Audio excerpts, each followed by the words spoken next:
আসসালামু আলাইকুম ওয়া রাহমাতুল্লাহি ওয়া বারাকাতুহু। বিসমিল্লাহির রহমানির রহিম। আলহামদুলিল্লাহি রাব্বিল আলামিন ওয়াল আকিবাতু লিল মুত্তাকিন ওয়াসসালাতু ওয়াসসালামু আলা নাবিয়্যিহি মুহাম্মাদিন ওয়া আলিহি ওয়া আসহাবিহি আজমাইন, আম্মা বা'দ। সম্মানিত দিনদার ভাই বোনেরা, আজ আমি আপনাদের জন্য অত্যন্ত চমৎকার একটা ভিডিও নিয়ে হাজির হয়েছি। বন্ধুরা আমার, আপনারা জানেন গত কয়েক বছর পর্যন্ত আমি বাংলাদেশের বিভিন্ন প্রান্তে সফর করে বেড়াচ্ছি। আলহামদুলিল্লাহ, যেখানেই যাচ্ছি অসংখ্য অগণিত ভাই ও বোন আমার সাথে দেখা সাক্ষাৎ করে তাদের নানা রকম সমস্যার কথা তুলে ধরছেন। আমিও আমার সাধ্যানুযায়ী তাদের সাহায্য করার চেষ্টা করে যাচ্ছি। বন্ধুরা আমার, আল্লাহ রব্বুল আলামিনের কাছে এই প্রার্থনা করি, আল্লাহ রব্বুল আলামিন যেন আমাকে আমৃত্যু মানুষের খেদমতে নিয়োজিত রাখেন, আমিন। বন্ধুরা আমার, আমরা যখন বিভিন্ন এলাকায় সফরে বের হই, নানা রকমের মানুষ তাদের নানা রকম দুঃখ কষ্ট সমস্যার কথা আমাদের সাথে শেয়ার করে থাকেন। ইদানিং আমার কিছু ভাই ও বোন দেখা সাক্ষাৎ করে একটা কথা বলে যাচ্ছেন যে, স্যার, আমাদের ফ্যামিলি মেম্বারদের মধ্যে কিছু মানুষ আছে যারা পরস্পরের মধ্যে শত্রু ভাবাপন্ন হয়ে গেছে। এমনও অনেকে বলেছেন যে দুই ভাই, তারা দুই ভাইয়ের মধ্যে শত্রুতা লেগেই থাকে, কিন্তু বন্ধুত্ব করা প্রয়োজন, দুই ভাইয়ের মধ্যে মহাব্বত করা প্রয়োজন। অনেক বোনেরা বলে থাকেন যে, স্যার, আমরা 4 বোন, আমরা চাই সবাই মিলেমিশে থাকতে, কিন্তু আসলে মিলমিশটা হচ্ছে না, একজন আরেকজনের সাথে সবসময় দ্বন্দ্ব লেগেই থাকে। এই যে ঘটনাগুলো বললাম, এর বাইরেও আমরা অনেক সময় দেখি যে পিতা পুত্র সম্পর্ক নেই, ভাইয়ে ভাইয়ে সম্পর্ক নেই, মা ছেলের মধ্যে শত্রুতা, এরকম নানা রকমের শত্রুতা বিভিন্ন সময় আমরা দেখি। অনেক সময় আমাদের এই ফ্যামিলিগত শত্রুতা দূর করে সেখানে আমাদের ভালোবাসা স্থাপন করাটা জরুরি হয়ে পড়ে। তো বন্ধুরা আমার, আজকে আমার কিছু ভাই ও বোনের রিকোয়েস্টে অত্যন্ত চমৎকার একটা কিতাব থেকে অত্যন্ত নির্ভরযোগ্য একটা আমল আমি দিব, যে আমলটি পবিত্র কুরআনুল কারীমের সূরা তাওবার 129 নম্বর আয়াতের মধ্যে এসেছে। আমি এই আয়াতটা কোন পদ্ধতিতে তেলাওয়াত করবেন, কিভাবে আমল করবেন, সেটি আপনাদের সামনে কিছুক্ষণের মধ্যেই উপস্থাপন করব। তার আগে আমি কিছু নিয়ম কানুন আপনাদেরকে বলে দেই। ইনশাআল্লাহ আজকের এই ভিডিওটি যদি শুরু থেকে শেষ পর্যন্ত আপনারা মনোযোগের সাথে দেখতে পারেন, ভাই ভাইয়ের দ্বন্দ্ব বা পিতা পুত্রের দ্বন্দ্ব, মা সন্তানের মধ্যে দ্বন্দ্ব, বোনে বোনে দ্বন্দ্ব, আমাদের আজকের এই আমলের মাধ্যমে 100% গ্যারান্টি দিতে পারি সেই দ্বন্দ্বটা দূর হয়ে ইনশাআল্লাহ একটা ভালোবাসার সম্পর্ক, একটা মহব্বতের সম্পর্ক তৈরি হয়ে যাবে। এটি পরীক্ষিত। তো এই যে পরীক্ষিত শব্দটা, এটা শুধু আমি কিতাব থেকে দেখে দেখে আপনাদের সামনে শোনাচ্ছি না। জীবনে যত মানুষকে এই আমলটি দিয়েছি, শিখিয়েছি, আলহামদুলিল্লাহ সবাই বলেছেন যে, স্যার আলহামদুলিল্লাহ দীর্ঘদিনের শত্রুতা, ভাইয়ে ভাইয়ে শত্রুতা, সেই শত্রুতা দূর হয়ে গেছে আপনার এই আমলের মাধ্যমে। অনেকে বলেছে আপন বোনে বোনে শত্রুতা, সেটা দূর হয়ে গেছে আপনার এই আমলের মাধ্যমে। অনেকে বলছিলেন যে, স্যার মামু ভাগ্নে আমাদের মধ্যে একটা বিশাল দূরত্ব ছিল, সেই দূরত্বটা দূর হয়ে গেছে, আলহামদুলিল্লাহ শত্রুতা শেষ, এখন মামু ভাগ্নে আমরা একেবারে মহাব্বত পূর্ণ হয়ে গেছি, আলহামদুলিল্লাহ। তো বন্ধুরা আমার, এরকম সমাজে আমাদের অনেক জায়গায় আমরা এই ঘটনাগুলো শুনি, যেখানে আসলে শত্রুর সাথে দ্বন্দ্ব করা যায় না, হালাক করা যায় না, শাস্তি দেয়া যায় না। এখানে মূলত আমাদেরকে ভালোবাসার সম্পর্ক সৃষ্টি করার মাধ্যমেই একটা সফলতা আমরা খুঁজে পাই। তো বন্ধুরা আমার, সূরা তাওবার 129 নম্বর আয়াতটা আমি প্রথমত আপনাদের সামনে পড়ে শোনাবো। একটা কথা বলে দিচ্ছি, যারা এই আমলটি করতে চান অবশ্যই মুখখানা পবিত্র রাখবেন। বিড়ি সিগারেট খাওয়ার অভ্যাস থাকলে এই অভ্যাসটা ত্যাগ করবেন। ইয়াবা গাঁজা বিভিন্ন রকমের নেশাদ্রব্য করার অভ্যাস থাকলে সেই অভ্যাসটা থেকে আগে তওবা করবেন, এরপরে যেন আমল করেন। কেননা পবিত্র কোরআনুল কারীমের যে কোনো আয়াতের যে কোনো আমল করার জন্য প্রধান শর্ত হচ্ছে অবশ্যই আপনার মুখটা পবিত্র থাকতে হবে, 5 ওয়াক্ত নামাজি থাকতে হবে, আর সব থেকে ভালো ফলাফলের জন্য আপনি যদি এই আমলটা ভোররাত্রে করতে পারেন তাহলে অনেক বেশি ফল পাবেন, কেননা ভোররাত্রে নিঃসন্দেহে দোয়া কবুল হয়ে যায়। তো বন্ধুরা আমার, হালাল রুজি অন্বেষণ করে সব নিয়ম কানুন মেনে যদি আপনি আমলটা করতে পারেন, ইনশাআল্লাহ এর দ্বারা সফলতা অনিবার্য। তো বন্ধুরা আমার, এখনই আমি আয়াতখানা তেলাওয়াত করে শোনাবো, এরপরে আয়াতখানার সাথে একটা দোয়া আছে সেটাও তেলাওয়াত করে শোনাবো, কিভাবে উচ্চারণ করবেন সেটাও বলে দেব। তবে একটা কথা বলে দিচ্ছি, আমার তেলাওয়াতটা শুনে শুনে আপনারা যেন মুখস্থ করে নেন, তারপরে যেন আমলটা করেন।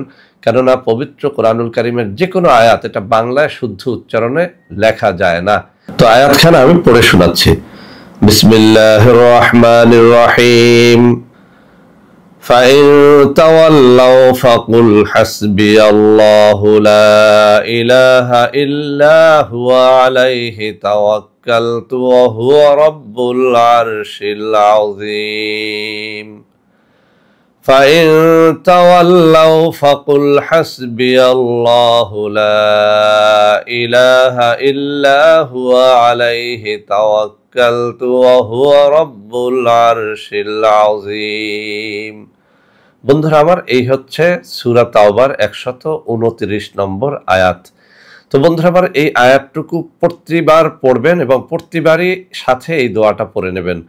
আল্লাহুম্মা আনতা ইয়া রাব্বি হাসবি আলা ফুলান ইবনে ফুলান আতিফ কলবাহু ওয়া যাল্লিলাহু। আমি দোয়াটা আবারও পড়ে শোনাচ্ছি। আল্লাহুম্মা আনতা ইয়া রাব্বি হাসবি আলা ফুলান ইবনে ফুলান আতিফ কলবাহু ওয়া যাল্লিলাহু। বন্ধুরা আমার, এবার আমি পরিপূর্ণভাবে দোয়া এবং আয়াতটা পড়ে শোনাচ্ছি। বিসমিল্লাহির রহমানির রহিম। فإن تولوا فقل حسبي الله لا إله إلا هو عليه توكلت وهو رب العرش العظيم اللهم أنت يا ربي حسبي على فلان ابن فلان أعطف قلبه وذلله بسم الله الرحمن الرحيم فإن تولوا فقل حسبي الله لا إله إلا هو عليه توكلت وهو رب العرش العظيم اللهم أنت يا ربي حسبي على فلان ابن فلان আতিফ কলবাহু ওয়া যাল্লিলাহু। তো বন্ধুরা আমার, এই যে আয়াতে কারিমা এবং দোয়াটুকু আমি পাঠ করে শোনালাম, এই দোয়ার মাধ্যমে আপনি যদি কোনো শত্রুকে বন্ধু রূপে পেতে চান, অর্থাৎ শত্রুতা দূর হয়ে এখানে পরস্পরের মধ্যে একটা ভালোবাসা বন্ধুত্ব তৈরি হবে, সেটা যদি আপনি চান, তাহলে আপনাকে যে কাজটি করতে হবে, বৃহস্পতিবার দিনগত রাতে জাগতে হবে। আমি আবারও বলছি, বৃহস্পতিবার দিনগত রাতে জেগে অজু গোসল করে পবিত্র হয়ে 30 বার এই দোয়াটা পড়বেন। এই দোয়াটা 30 বারে 30 বারই পড়তে হবে, যেন 29 বার বা ভুল করবে 28 বার না হয়। 31 বার 32 বার হলে কোনো সমস্যা নেই। আমি আবারও বলছি, বৃহস্পতিবার দিনগত রাতে জাগতে হবে। যে সময়টাতে আমরা তাহাজ্জুদের নামাজ পড়ি সেই সময়টাতে জাগতে হবে। অজু করে গোসল করে পবিত্র হয়ে 2 রাকাত তাহাজ্জুদের নামাজ পড়বেন, দুরূদ শরীফ পাঠ করবেন। পবিত্র অবস্থায় অত্যন্ত কায়মনো বাক্যে এই সাধনা আপনি শুরু করবেন। 30 বার এই দোয়া এবং এই আয়াত শরীফ আপনি পাঠ করবেন। ইনশাআল্লাহ যে নিয়াতে আপনি এই দোয়াটা পাঠ করবেন, অর্থাৎ যাদেরকে ভালোবাসার বন্ধনে আবদ্ধ করতে চাইবেন বা যাদেরকে ভালোবাসায় অধীর করতে চাইবেন, যাদের সাথে শত্রুতা দূর হয়ে মহাব্বত তৈরি করতে চাইবেন, তাদের নিয়ত মনের মধ্যে রেখে অত্যন্ত মনোযোগের সাথে এই দোয়াটা 30 বার পাঠ করবেন এবং পরে মোনাজাত করবেন। সেই মোনাজাতে আপনি আল্লাহ রাব্বুল আলামিনের কাছে আপনার মনের কথাটা দিল খুলে বলতে পারবেন। তো বন্ধুরা আমার, এভাবে যদি আপনার প্রথম সপ্তাহে কাজ না হয়, তাহলে দ্বিতীয় সপ্তাহে বৃহস্পতিবার আবার জাগবেন, ওই নিয়মে আবার সুন্দরভাবে এটি পাঠ করবেন। তাতেও কাজ না হলে 7 সপ্তাহ পর্যন্ত, অর্থাৎ 7 বৃহস্পতিবার পর্যন্ত যদি এই কাজটি আপনি করতে পারেন, আমি চ্যালেঞ্জ দিয়ে বলছি, যত বড় শত্রুতা থাক সেটা দূর হয়ে যাবে। যে কেউ আপনার বশীভূত হবে, যাকে উদ্দেশ্য করে এই তেলাওয়াতটা করবেন, সে অবশ্যই আপনার বন্ধুতে পরিণত হবে, শত্রুতা ছেড়ে দেবে।